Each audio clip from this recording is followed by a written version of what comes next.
Our first storyteller is Elixeo Flores. Tonight he shares his story of personal growth and discovery, titled, Yes, I Can.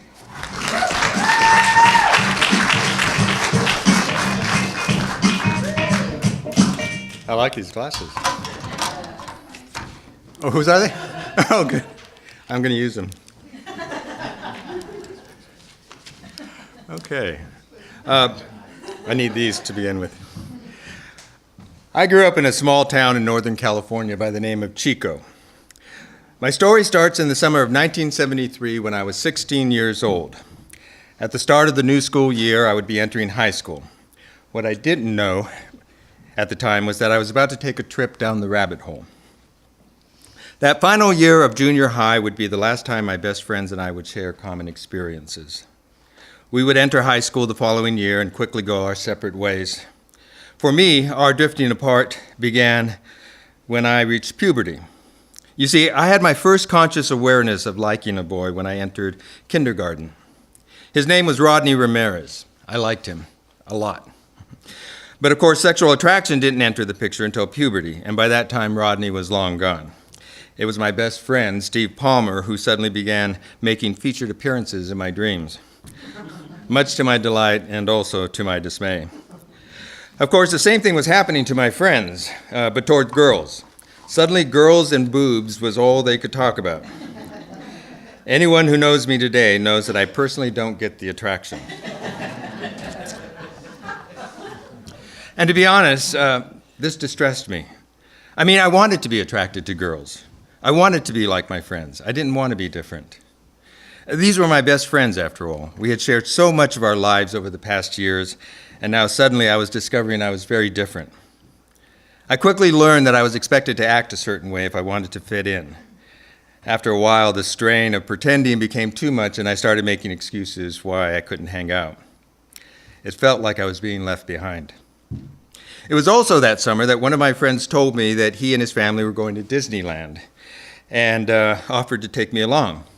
I'd never been, so I thought it sounded like a great plan to me. Well, as it turns out, my parents said they couldn't afford it. So if I wanted to go, I'd have to get a summer job. Lucky for me, my father was a foreman on an almond ranch, and he agreed to give me a job for the summer. It was a cushy job by almond orchard standards. All I had to do was drive a tractor up and down the rows of trees all day. All during this time, I was trying desperately to figure out what was going on with me. I had purloined a copy of Everything You Wanted to Know About Sex, but were afraid to ask. And then on a previous adventure, I picked up a copy of Portnoy's Complaint. So I was getting a pretty broad, if not entirely accurate, education regarding sex. But it wasn't all raunch and titillation. That summer, as I bumped along the orchard path under a relentless sun, I also read Giovanni's Room by James Baldwin and Death in Venice by Thomas Mann. So, in addition to being extremely horny and confused, I was also becoming quite maudlin about the love that dare not speak its name. Now, let me take you back to that time for a moment to set the next scene. Back then, in the olden days, we had a limited number of television channels.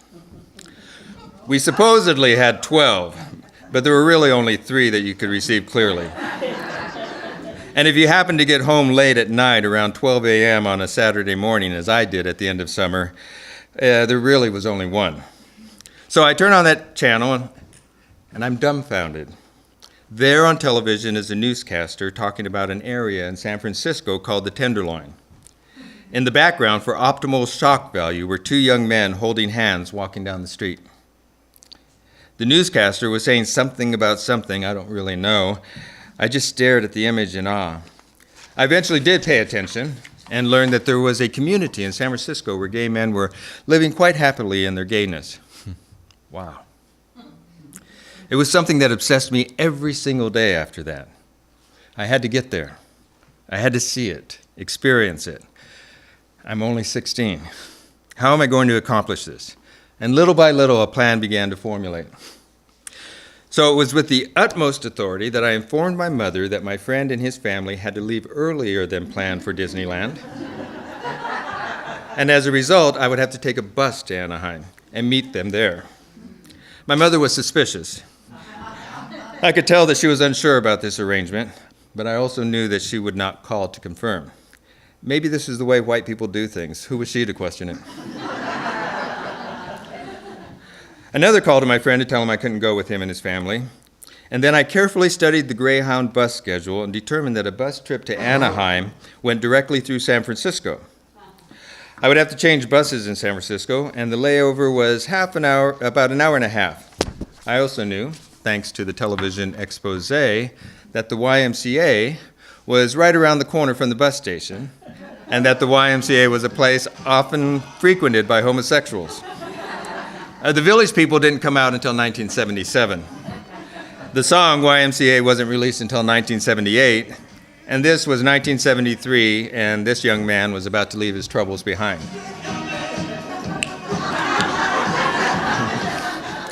My plan was simple. I would buy a ticket to Anaheim. On my layover in San Francisco, I would walk over to the YMCA and have a look. If it was too scary, I'd hop back on the bus and continue to Anaheim. So I get there and I get off the bus, and it's already pretty scary. I mean, I grew up in Chico, California, a small town. Everything in San Francisco looked huge and kind of dirty. I got off the bus, found my connecting bus, and then walked around the terminal for a bit, trying to build up my courage to walk outside.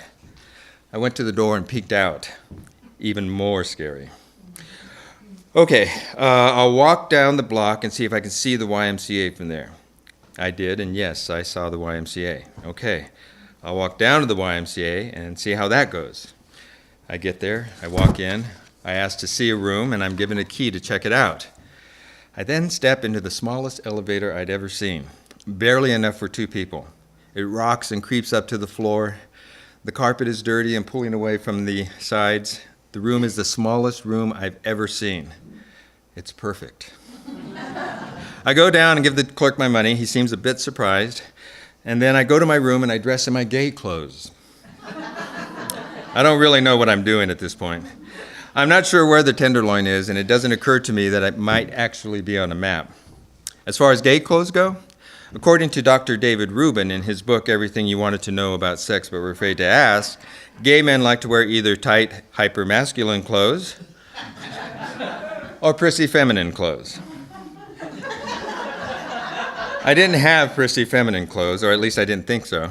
So I put on my Almond Ranch work clothes because they were the most masculine clothes I had.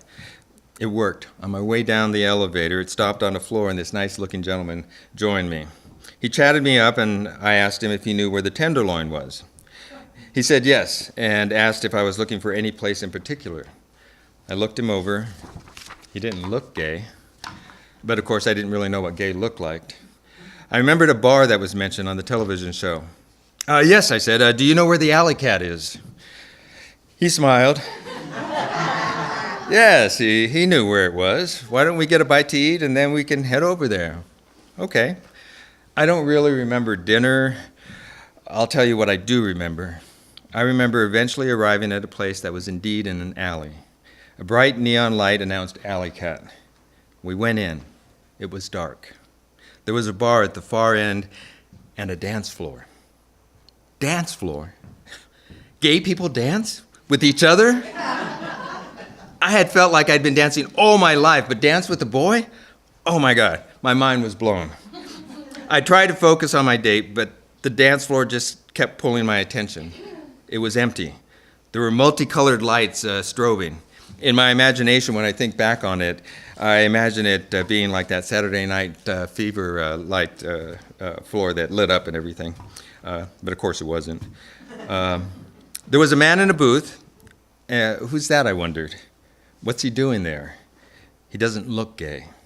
That was another pastime of mine, by the way, looking at supposedly gay people and just marveling at how ordinary they looked. As it turned out, the guy in the booth was a DJ. After a few minutes, he looked up and a sharp, pulsating beat started to play. Out of nowhere, 2 men advanced on the dance floor. Holy shit, how did I miss these guys? They were both very tall and very thin. One was black and the other white. They both had afros. Wow. They didn't just walk onto the dance floor, they danced onto the floor to the beat of the song. Yes, we can, yes, we can. It was magical. I stayed in San Francisco for a week.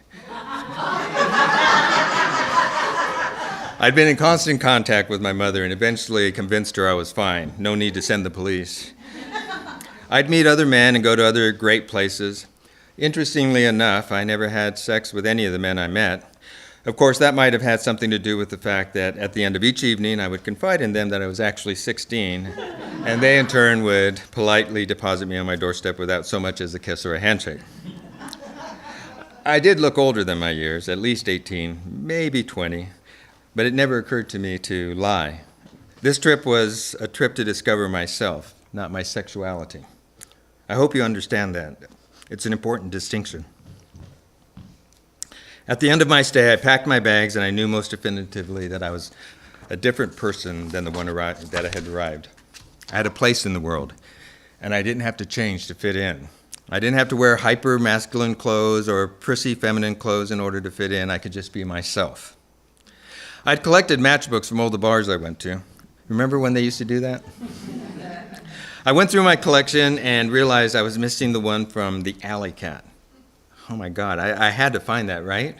I searched high and low and finally decided it must have fallen behind the set of drawers against the wall. I pulled the furniture away from the wall and peeked behind, and there, lo and behold, sat the fattest doobie I'd ever seen. I completely forgot about the matchbook and slipped the prize into my breast pocket and walked out. I had a layover in Sacramento on the way home.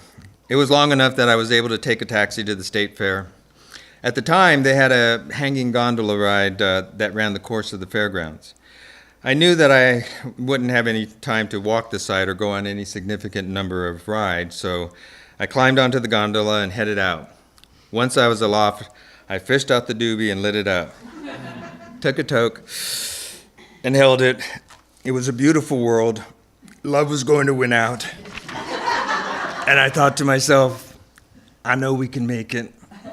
I know that we can. Thank you.